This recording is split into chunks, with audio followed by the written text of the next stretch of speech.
start our study in 1 Samuel, but in addition to 1 Samuel, we'll be looking at 1 Chronicles. Not that there's much that corresponds between those two books, but because the books of Samuel were originally one book, just the book of Samuel, when we include 1 and 2 Samuel together, there's quite a significant overlap in the material between that and the books that we call 1 Chronicles. And we're not taking the books of Chronicles separately. That is, we're not going to go through 1 and 2 Samuel, 1 and Kings, and then 1 and 2 Chronicles. For the simple reason that Chronicles has a great deal of repetition. It'd be similar to going through two of the Synoptic Gospels in a row, where the material overlaps at least 50% or more. And there'd be too much repetition.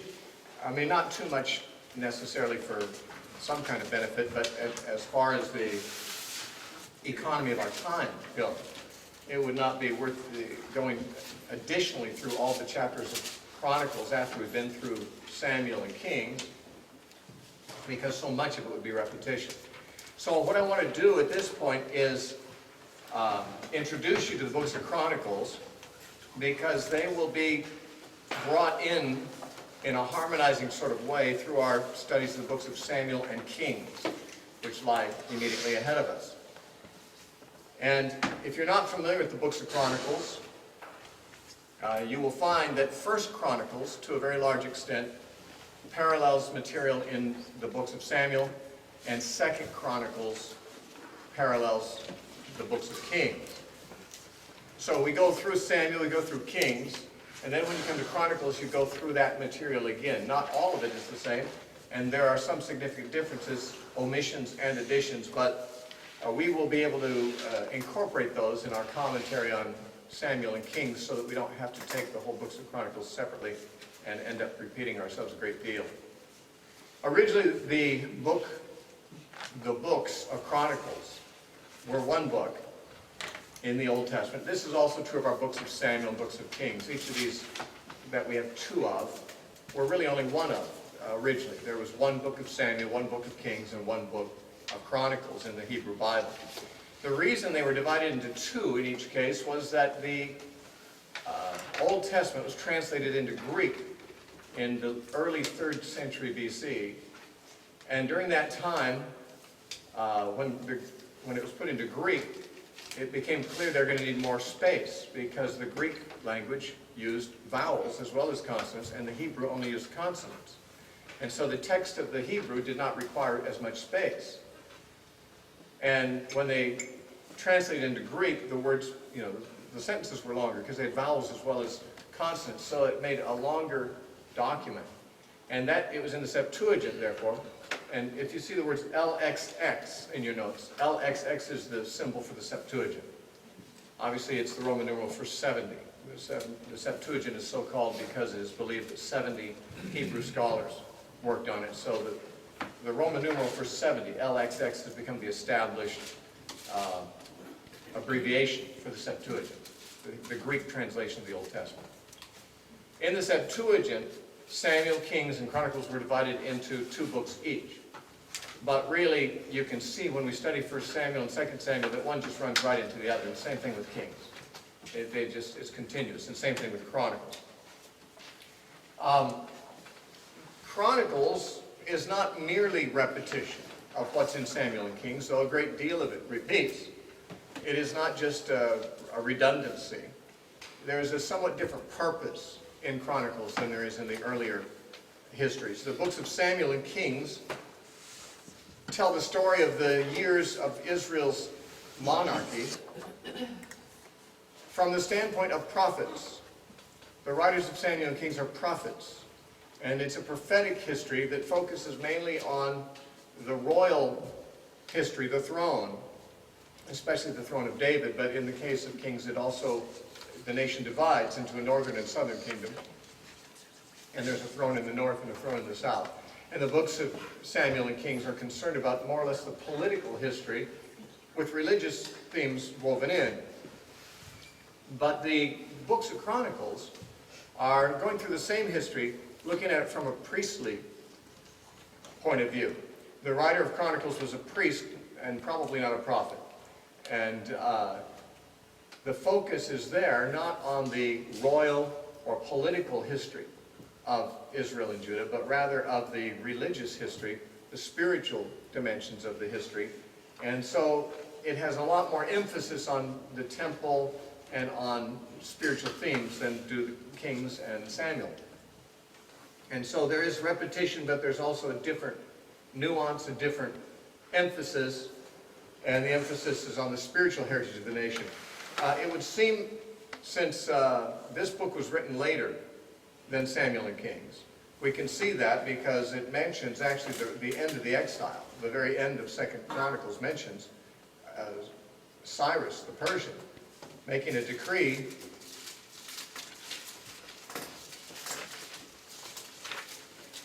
the very closing paragraph of 2nd Chronicles says, "Now the first year of Cyrus, king of Persia, the word of the Lord spoken by the mouth of Jeremiah might be fulfilled. The Lord stirred up the spirit of Cyrus, king of Persia, so that he made a proclamation throughout all his kingdom, and also put it in writing, saying, Thus says Cyrus, king of Persia, all the kingdoms of the earth Yahweh God of heaven has given me, and he has commanded me to build him a house in Jerusalem, which is in Judea. Who is there among you of all his people? May Yahweh be his God. May Yahweh his God be with him, and let him go up." Now, this close makes it very clear that the writer of Chronicles lived at the time that the exile ended, because Cyrus's decree brought an end to the Jewish exile in Babylon. The books of Samuel and Kings take the history up so far as the beginning of the exile.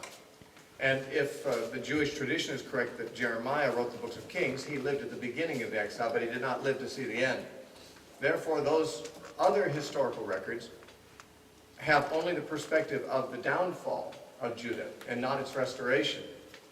Whereas Chronicles is written at the time of its restoration, and at a time when the writer apparently believes that the new Jewish community that's being formed by the return of the exiles to Jerusalem, that community needs to have a focus on its spiritual heritage and on the means, the degree to which the life and the fortunes of the nation depend on the quality of their relationship with God.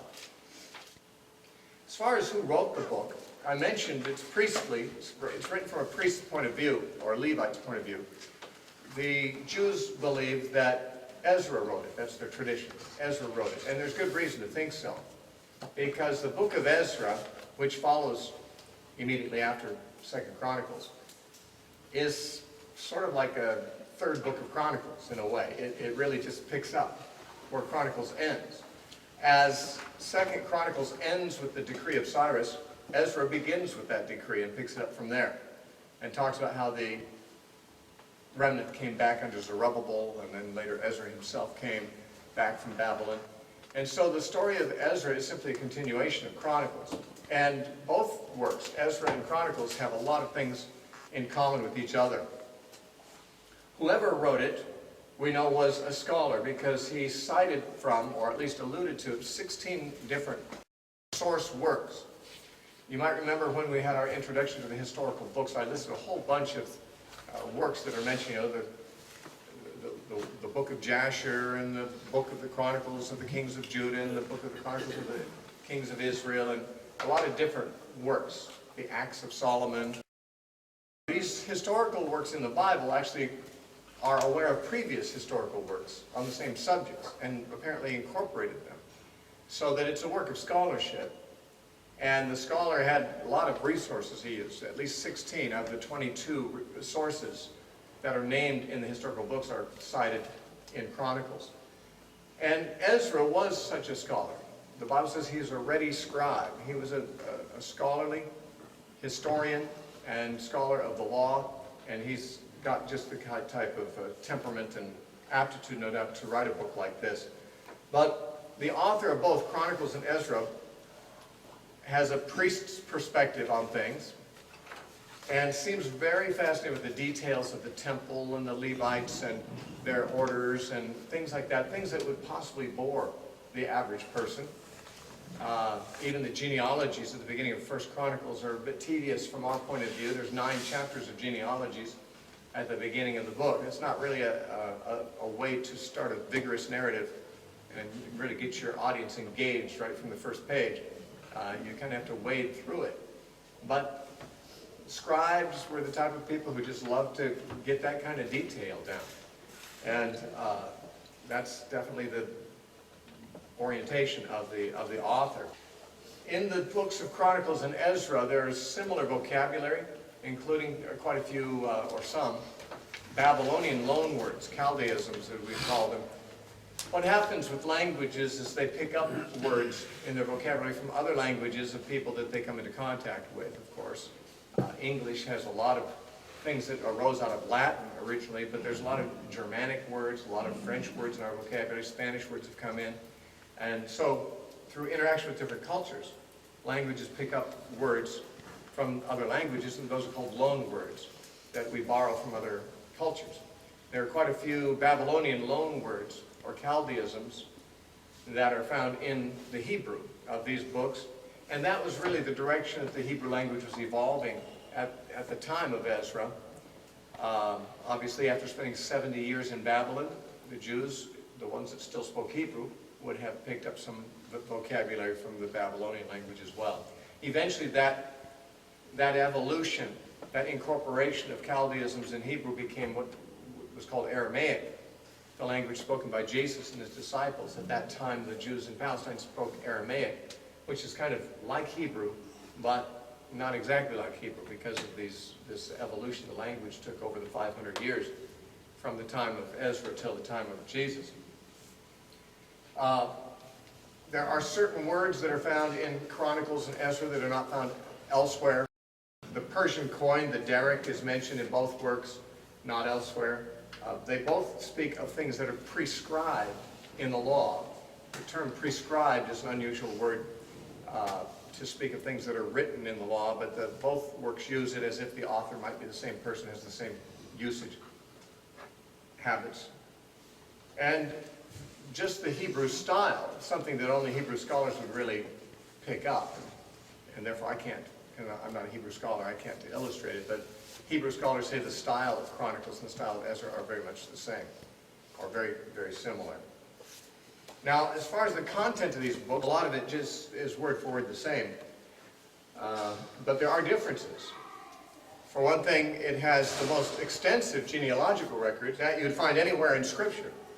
9 chapters worth, and like I said, genealogies are not our favorite type of literature. In fact, many people who try to read through the Bible get discouraged when they get to Genesis chapter 5 because it's all genealogy, or chapter 10, which is extensive genealogical information, and chapter 11 has that kind of stuff in it. A lot of us don't want to be bothered with that kind of thing, but to the Jews, genealogy was very important because they considered that their bloodlines were what connected them to God in some respects. They believed that God cared about who their ancestors were, and what tribes they belonged to had a lot to do with what their inheritance would be. When they come back to the land, people needed to know, am I of this tribe or that tribe? Because this part of the land belongs to this tribe and this to that. So when they're coming back from Babylon, genealogies would be very important for people to be able to document. In fact, there was a bit of a problem in reestablishing the priesthood after the Babylonian exile because some of the Levites were not able to document that they were really Levites. They didn't have their genealogies intact. So these things were more important to them than they would be to us. After the 9 chapters of genealogies, First Chronicles covers basically the reign of David, which is essentially the same material as is found in 2 Samuel. Different details are given, but it's the same time period. It's about 40 years time. David reigned for 40 years. And then 2 Chronicles gives the remaining history of the Judean monarchy until the captivity in Babylon. And as we saw, then it skips to the end of the captivity and mentions the decree of Cyrus. Thus, apart from that last detail of Cyrus's decree, 2 Chronicles covers the same ground that 1st and 2nd Kings covers for the most part. And that's about 430 years. So it covers 11 times as much as 1st Chronicles covers. as far as the number of years. And there are, someone has counted 27 narratives in the books of Chronicles that are not found in Samuel or Kings. And that's a significant number. So after you've studied Samuel and Kings, there's still some reason to study Chronicles because it does have additional supplementary material. And it's interesting that the things it adds are mostly about the temple, mostly about the formal worship of Israel, because it's a priest's concerns, and because he's trying to emphasize the religious heritage of Israel and its need to be connected to God and to keep its religion pure. And that what it omits is interesting too, because Chronicles does, they leave out, for example, David's sin with Bathsheba. Very significant part of 2 Samuel. In 2 Samuel, David sins with Bathsheba, and it changes everything about his reign after that. It leads to the problems with Absalom. And Absalom occupies many chapters in the book of 2 Samuel. Absalom's not even mentioned. That is, the story of Absalom's rebellion is not mentioned. So some of the shameful things in Judah's history are left out. In fact, the Judean kings are the only kings that are really covered in Chronicles. Whereas in the books of Kings, that covers the kings of the northern kingdom and the southern kingdom. In the days of Rehoboam, Solomon's son, the kingdom divided. The northern 10 tribes rebelled against the house of David. And Rehoboam continued to rule the kingdom of Judah in the south, but the 10 northern tribes they formed their own nation. And they never rejoined again until, well, never. The northern kingdom was destroyed by the Assyrians in 722 BC. And the Judean kingdom in the south continued until 586 BC, when it was taken into captivity in Babylon. So these two, the nation of Israel broke into two nations and continued to have separate histories for the rest of their time. And in Kings, we read alternately the history of the kings of the north and the kings of the south. That is, the Judean kings and the Israeli kings. But in Chronicles, only the southern kingdom is there. I mean, there are references to some of the northern kings just incidentally as they happen to interact with the southern kings, but the history of the northern kingdom is just left out altogether out of Chronicles.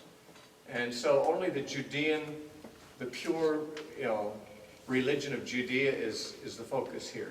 It was the Judeans that had Jerusalem, they had the temple, that continued to worship Yahweh for the most part. They had their times when they didn't, but that's another interesting thing. In Chronicles, even in recording the southern kingdom's history, it does not really focus at all on the kings that were bad. It focuses primarily on the few good kings: Asa, Jehoshaphat, Joash, Hezekiah, and Josiah. These 5 kings were actually good kings, and pretty much the only ones that Judah had. Israel, the northern kingdom, had no good kings. So this history is somewhat rose-colored, in the sense that it ignores the really scandalous things in David's administration. It ignores the breaking of the kingdom into two. It ignores the whole apostate northern kingdom and its history.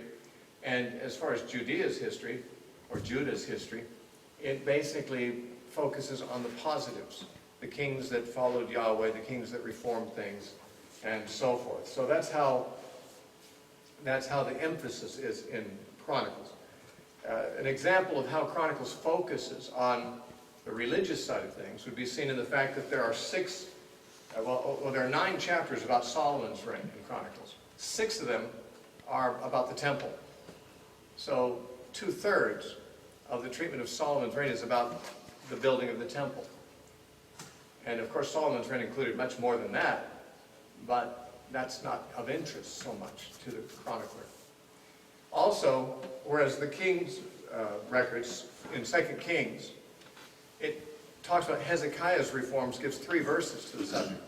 Chronicles gives 3 whole chapters to Hezekiah's reforms. So that the emphasis is on the righteous times in Judah's history. And so that's where Chronicles is at.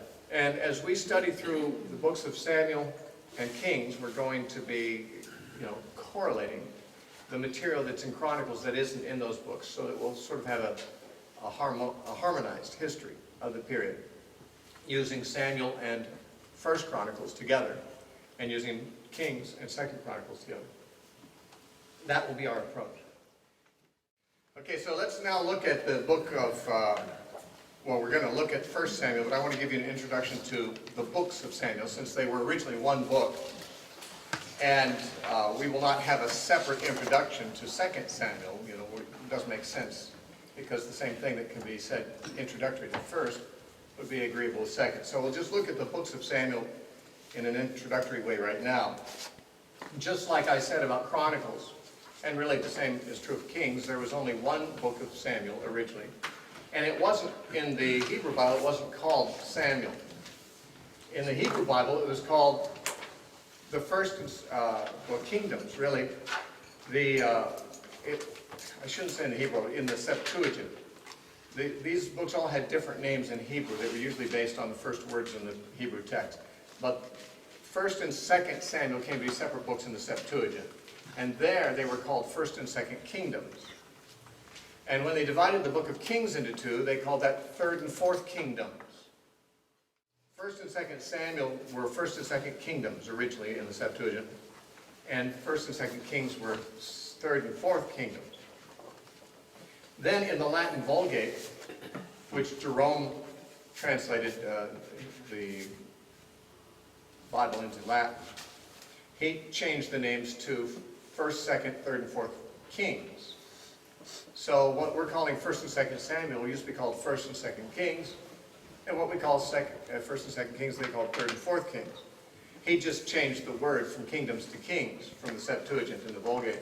And it wasn't until the 16th century that they came to have their present names. And I think it was in the Blumberg Bible that these books came to be called the books of Samuel. And so we've had, already I mentioned, the similarities in the material between the books of Samuel and the overlap in 1 Chronicles. 1 Samuel covers more that's not in Chronicles. Chronicles begins kind of at the end of 1 Samuel. 1 Chronicles, the history begins in chapter 10 of 1 Chronicles. And it really picks up where 1 Samuel ends, with the death of Saul. But the first book of Samuel carries a lot of information that is of great value that we don't find anywhere else in the Bible. We have the birth of Samuel at the beginning, and his rise to prominence as a prophet and a leader in Israel. And he's the one who the Jews approached to make a king over them. And so he installed their first king, Saul. And when Saul was rejected by God, Samuel also installed the next king, David, who became the leader of the permanent dynasty. And the purpose of the books of Samuel seemed to be to record the transition from the era of the judges into the establishment of Israel's monarchy and its first two dynasties. Many people think that the book of Samuel served to defend David's right to the throne.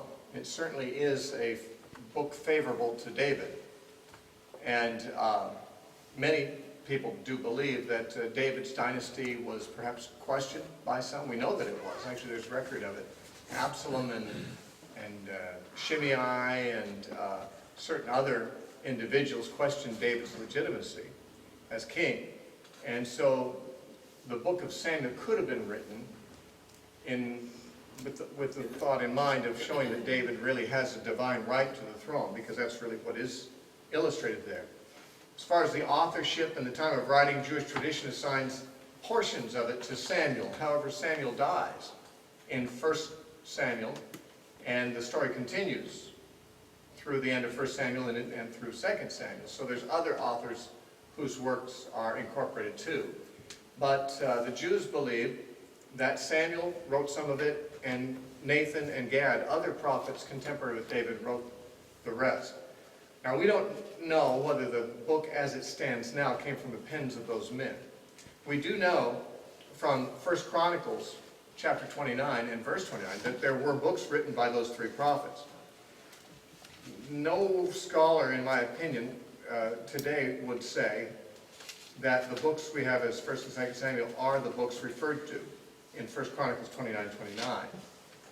But in 1 Chronicles 29 and verse 29, it says, "Now the acts of King David, first and last, indeed they are written in the book of Samuel the seer, in the book of Nathan the prophet, and the book of Gad the seer."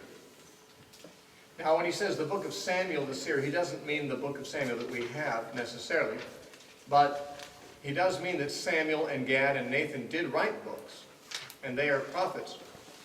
And the Jews and most scholars would say that the books of Samuel incorporate the information from those three prophetic documents. We don't have the original documents that are referred to there in Chronicles, but the author of Samuel had them. And so there is something in Samuel that raises questions about that particular time of authorship. It's in 1 Samuel chapter 27 and verse 6. It says, "So Achish gave him," that is, gave David, "Ziklag that day. Therefore Ziklag has belonged to the kings of Judah to this day." Now, the writer is writing at a time where he can refer to the kings of Judah. If this was written by Samuel, Nathan, and Gad, there had only been one king. Well, two. There'd be Saul and David. But only David was the king of Judah. And there'd be no sense in speaking of him as the king of Judah, since he ruled over all Israel. To speak of the kings of Judah, it sounds like it intends a contrast between them and the kings of Israel. As if that statement in verse 6 of chapter 27 was written after the kingdom had divided into two, and there were kings of Israel and kings of Judah, and the kings of Judah still possessed Ziklag.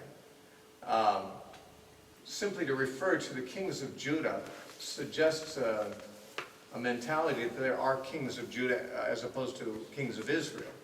Because David, for example, would not have been called the king of Judah, although he was of the tribe of Judah.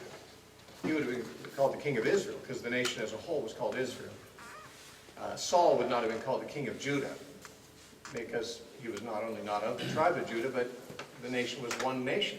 He was not just a tribal leader, but the national leader. So the term kings of Judah would only make sense after the kingdom divided. And that would mean that this statement must have been written after the time of those prophets that we named, after the time of David, and after the time even of Solomon and of Rehoboam. So it'd be at least 3 generations after David that comment could have been made. However, there's no reason to doubt that comment could have been inserted by a later editor, because from time to time, that's what we find. And even in Genesis and books written by Moses, there are occasional insertions by editors that kind of explain to a later generation of readers that this condition continued to this day or whatever. So I'm of the opinion that the authority behind these works are Samuel's and Gad's and Nathan's authority, and that whoever put it together in its final form, we can't be 100% sure, because the book is anonymous. It doesn't really say who wrote it. We only have the Jewish tradition and evidences of the sort that we have mentioned, which don't really tell us a lot specifically.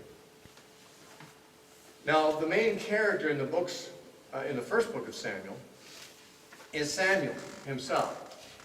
And he's very important. In fact, scholars believe he is second only to Moses in importance in the national history of Israel. Moses, obviously, is the most important because he established the nation.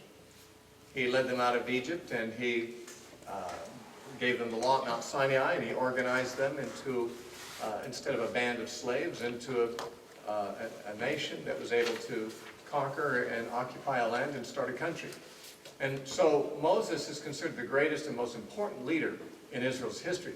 Samuel is considered to be the second most, because he led the nation in the transition from the judges to the kings. And he was the counselor and prophet to the first and the second of the kings. And so he got the nation established as a monarchy, which became its identity forever afterwards.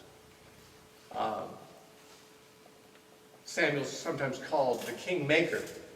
He himself served as a judge and a prophet and a priest. He was apparently not of the sons of Aaron, but he was a Levite. So we read in 1 Chronicles chapter 6.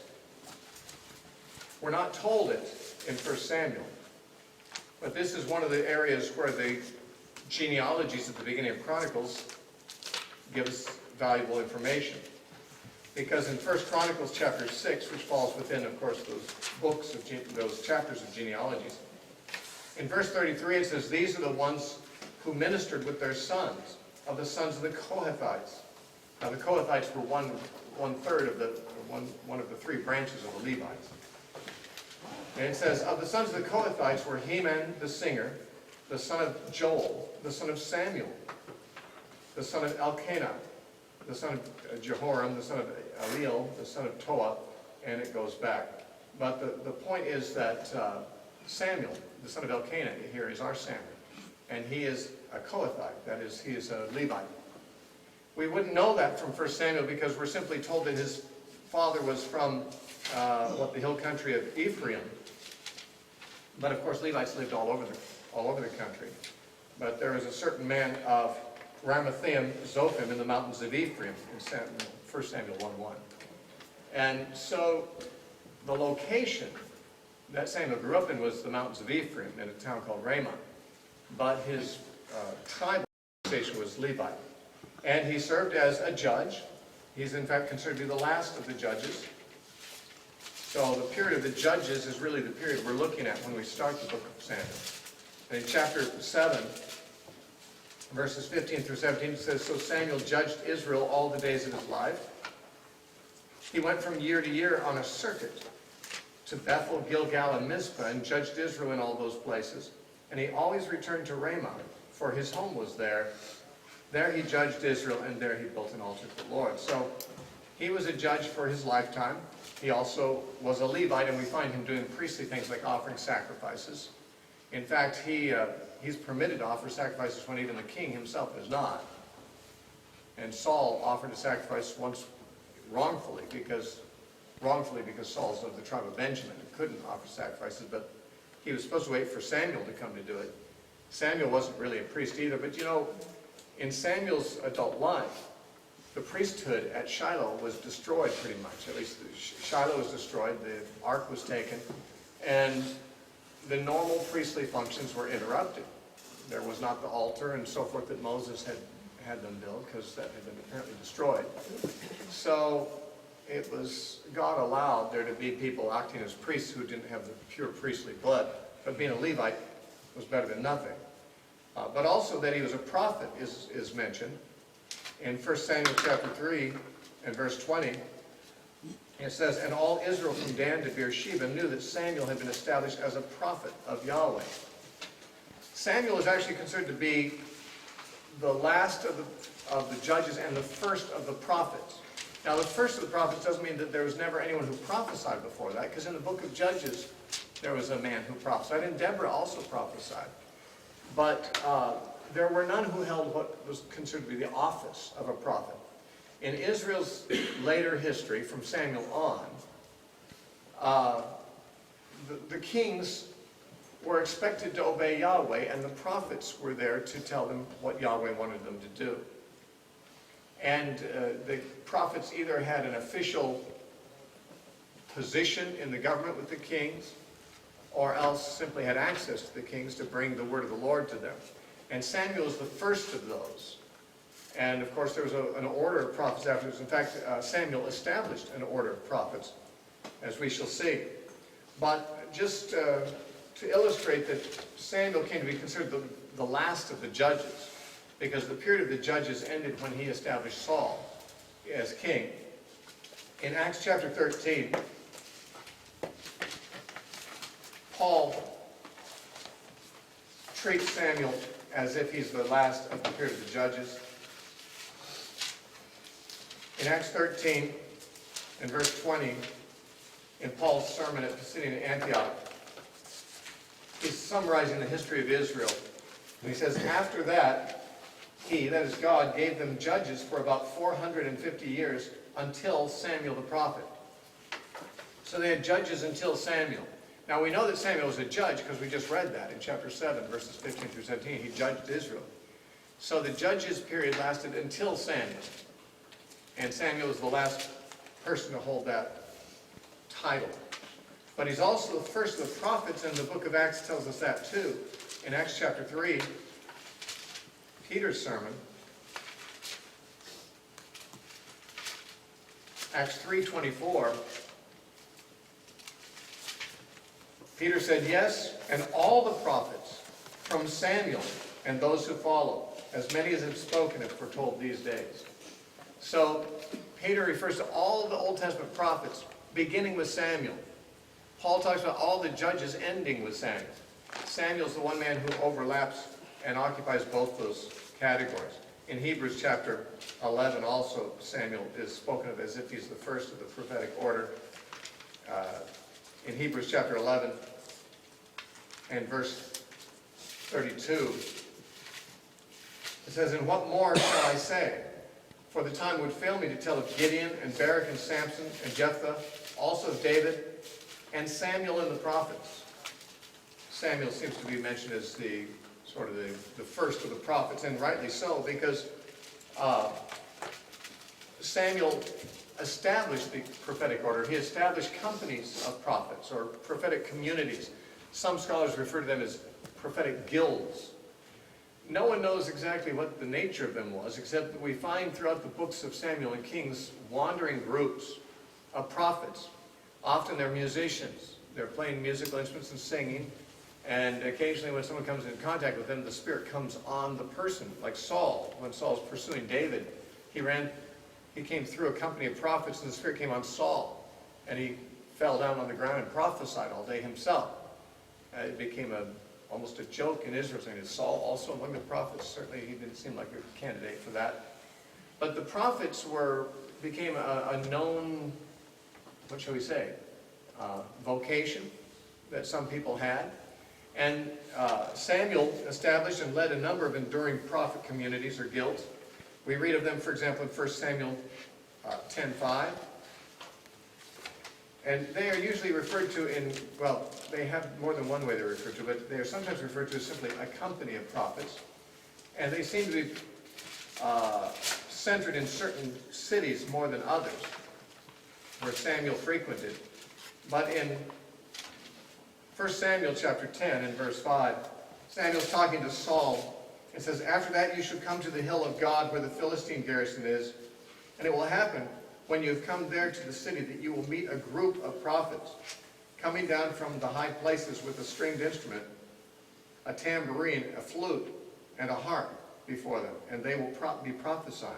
So here's a group of prophets, and then he meets them in verse 10. It says, "When they came there to the hill, there was a group of prophets to meet him. Then the Spirit of God came upon him, and he prophesied among them." Also in 1 Samuel 19:20, 1 Samuel 19, verse 20, it says, "Then Saul sent messengers to take David, and when they saw the group of prophets prophesying, and Samuel standing as leader over them, the Spirit of God came upon the messengers of Saul, and they also prophesied." So here we see a group of prophets, in this case at a place called Naoth, and Samuel is standing among them as their leader. The groups of prophets that are here mentioned eventually came to be called sons of the prophets. That doesn't mean that their actual fathers were prophets, but the word sons is used in Scripture quite a variety of ways. But sons of the prophets would simply mean those who are following in the steps of the prophets, like a son usually follows in the steps of his father. Or it used to be the case. In 1 Kings chapter 20, we see an example of this usage. 1 Kings 20 and verse 35. It says, "Now a certain man of the sons of the prophets spoke to a fellow," and we won't go into the information at this point, but a man who is of the sons of the prophets, it mentions. In 2 Kings chapter 2, verse 3, it says, "And the sons of the prophets who were at Bethel came out to Elisha and said to him." In verse 5, "The sons of the prophets who were at Jericho came to Elisha and said to him." And then in 2 Kings chapter 4, verse 1, says, a certain woman of the wives of the sons of the prophets cried out to Elisha. And also 2 Kings 6:1. And the sons of the prophets said to Elisha, see now, the place where we dwell with you is too small for us. Notice that in the book of 2 Kings, Elisha seems to be the leader of the sons of the prophets. In 1 Kings, almost certainly Elijah was. But the first founder of this order of prophets was Samuel, and he was their first leader.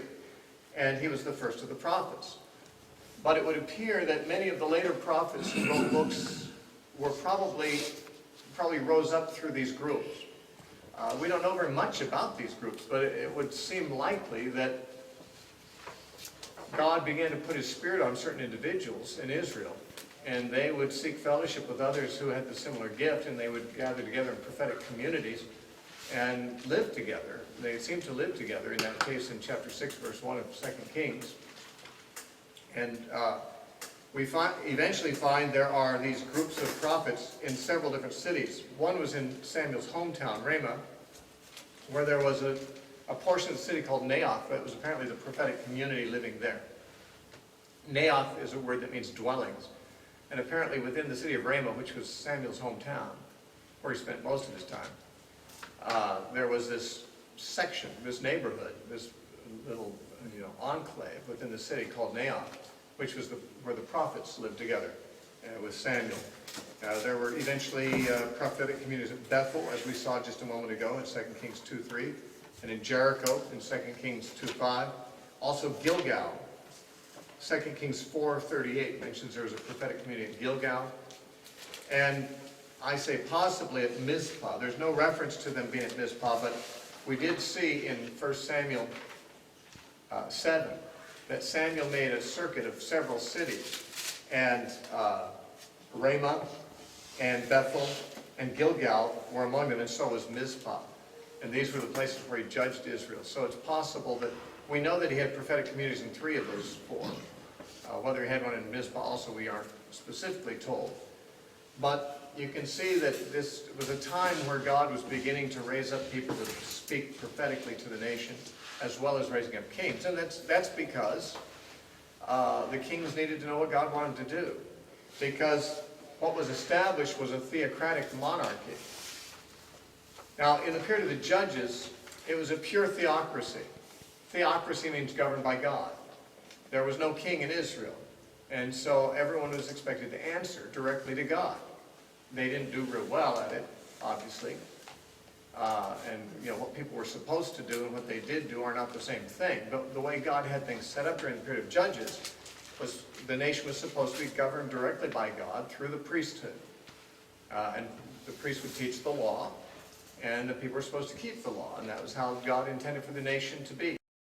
And everyone would do pretty much as their conscience would dictate according to the law. As I said, it didn't work out that way because of the corruption of people's hearts and their refusal to obey God's law. But still, that's how God set things up. But now, the monarchy is not going to be directly governed by God in the same sense, because there would be an earthly king. But he was still supposed to maintain the theocratic character of the nation. That is, he was supposed to govern under God. This is how Israel was different than other nations, even after the king was given to them. When the people came to Samuel in 1 Samuel 8 and said, give us a king to reign over us like all the nations, they did receive a king, but it wasn't really supposed to be like all the nations. Like all the nations, they got to have an earthly king, but it was not supposed to be the same kind of monarchy. Because in other nations, in pagan nations, the kings ruled over the priests. The kings were the heads over the religion. And that's, in many cases, in pagan lands, the king was sort of the chief god or the chief overseer of the religious system as well. In Israel, the king was not even able to be involved in the religious system directly in the leadership. He was of a different tribe. The Levites had the religious system to control, and the king had to be subject to them because he was subject to God. In a theocratic monarchy, the king has to answer to God, because God is really the ruler of the nation. And the king is this sort of a figurehead, a functionary of the real king. But how would a king know what God wanted him to do? Well, that's what the prophets were there for. Of course, and the priests. The priests still would teach him the law. There was, if you look back at Deuteronomy chapter 17, God had anticipated a time when Israel would ask for a king, and where he would comply with their request, even though it wasn't something he wanted. And if you look at Deuteronomy 17:14, God said, when you come into the land which the Lord your God is giving you, and possess it, and dwell in it, and say, I will set a king over me like all the nations that are around me. You shall surely set a king over you whom the Lord your God chooses, one from among your brethren. You shall set as king over you, and you may not set a foreigner over you who is not your brother. But he shall not multiply horses for himself, nor cause the people to return to Egypt to multiply horses. For the Lord has said to you, you shall not return that way again. Neither shall he multiply wives for himself, lest his heart turn away, nor shall he greatly multiply silver and gold for himself. Now notice this. Also it shall be that when he sits on the throne of his kingdom, that he shall write for himself a copy of this law in a book from the one before the priests and the Levites. It says, when a man would come to the throne in Israel, God said he needs to get a copy of the law from the priest and make his own handwritten copy that he writes with his own hand. Anyone who's done any serious Bible memorization knows that the best way to memorize it, or at least a major step in memorizing it, is writing it down. Many people have memorized numerous books of the Bible verbatim, and some of them say that in the process they found it necessary to actually first verbally say it out loud and then write it down from memory. But when you write it down, it implants it in your memory somewhat more, because you're seeing it and thinking it at the same time and writing it. It just is a way to ingrain it in you. And so that's what the kings were supposed to do. They were supposed to become intimately acquainted with the law. And they were supposed to make their own handwritten copy. Now, a priest could always hire a scribe to do anything he wanted, but he's supposed to write this by his own hand. And it shall be with him, that is the law will be, and he shall read it all the days of his life, that he may learn to fear the Lord his God and be careful to observe all the words of the law and these statutes, and so forth. Now, therefore, when a theocracy was established, a monarchy was established in Israel, it was a theocratic monarchy, and the king had to obey the laws of God, because God was really the king. And the prophets were there also to advise him, usually to call him back to the law if he was neglecting it, or to give him counsel in specific things like whether God wants him to go to war or not in a given case. The prophets were there to be, therefore, God's spokesman to the kings and to the nation. When the kings would not listen to the prophets would speak to the nation itself directly for God. Because when the king was not obeying God, then he was not really acting in his proper sphere of authority. And the prophets who spoke for her would go directly to the people and prophesy to the people and say, this is what God commands you to do, even if the king was not on the same page with them. The prophets would sort of go over the king's head and speak to the people about what God is saying, because God was the king still, even when the monarchy was established. Now, one of the things that permeates the books of Samuel and contributed to the rise of the monarchy in Israel was the threat of the Philistines. In the period of the judges, there were a number of different nations that attacked Israel, and God raised up judges to drive them out. But they never were able to fully drive out the Philistines. The Philistines were people who had come from southern Asia Minor and had lived in Crete, and then had sailed to Egypt to try to establish themselves there, and had failed. The Egyptians had repelled them. And so they had sailed up to the west coast of Palestine and established 5 city-states there under 5 lords. There were 5 lords of the Philistines, and they had 5 cities on the coastal plain of Israel. And this was true around the time that the Israelites came into the land. And while the Israelites drove out most of the Canaanite nations, they never really were able to drive out the Philistines. The Philistines had iron. This was the Iron Age, and the Philistines had mastered the ironworks. Israel had not gotten into that yet. They were just not iron workers. For one thing, they'd been slaves in Egypt.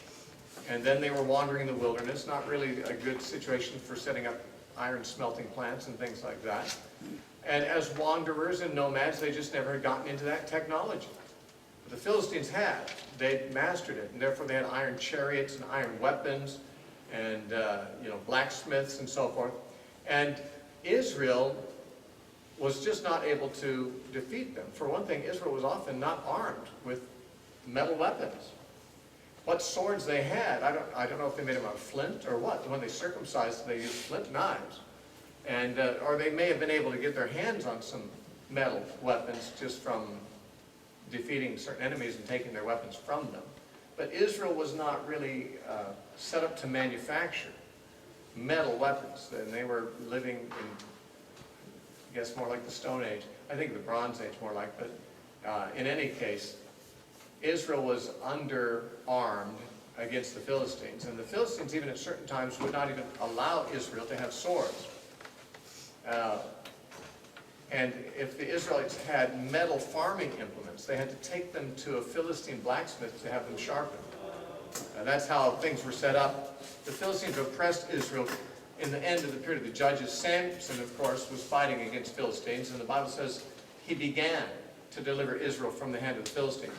But he did not succeed, partly because of his own lack of self-control and his own going the wrong direction in his own life. Possibly if he had been more consecrated to God, he would have delivered the nation from the Philistines. Because it doesn't matter how many iron weapons you have if you've got Superman on your side, you know. And Samson had the potential of being Superman. But he instead fell to his own weakness, his own inner weakness. So God did not deliver Israel from the Philistines in the time of Samson. But it's possible that Samuel was born and coming up even in the lifetime of Samson. And that it was Samuel who eventually brought a decisive victory over the Philistines. But they did come back in the time of Saul. And Saul was killed in war with the Philistines. But it was David who finally drove out the Philistines, totally subdued them. So in the period of the book of Samuel, the Philistines are a major threat, a principal threat to Israel. In the early chapters, they capture the Ark of the Covenant and kill the priests at Shiloh. So the Philistines are woven into this story quite a bit because they are the principal enemy of Israel during this entire time of the books of Samuel, until David takes care of it, which is late in the book. Now, as far as the character of this narrative, it is, as I mentioned, it's history from a prophetic point of view, whereas Chronicles is a history from a priestly point of view. This is from prophets like Samuel and Gad and Nathan, and seeing God's approach to things. Theology is in the books, but it's depicted in the form of stories and events and human situations rather than just it's not like a theological textbook, but you see God and what he's like and what he stands for through the stories in this. And the characters in it are really real characters. I mean, you can tell they're not fictional characters. They're multi-dimensional. It's hard to tell if they're good or bad some of the time, especially Saul. But even Samuel, who's almost entirely seen as good, ends up having bad sons. And Saul is a really interesting psychological study because he seems like a good and humble man at the beginning, and then he becomes a crazy man and a megalomaniac and a murderous tyrant, you know, and it's an interesting development of his life. David himself, of course, is the hero, but Samuel depicts him as a man who is not above doing some very treacherous, murderous things and adulterous things himself. So these characters are like real people. They're not one-dimensional heroes or one-dimensional bad guys. The bad guys have their charming and winsome sides, and the good guys have their feet of clay as well. It is said that the books of Samuel have some of the very most engaging storytelling in the Bible. That is, the storyteller is skilled at telling a good story and engaging you in it, probably more than the chronicler is, or maybe the author of the books of Kings. So with that introduction, we'll close and begin 1 Samuel.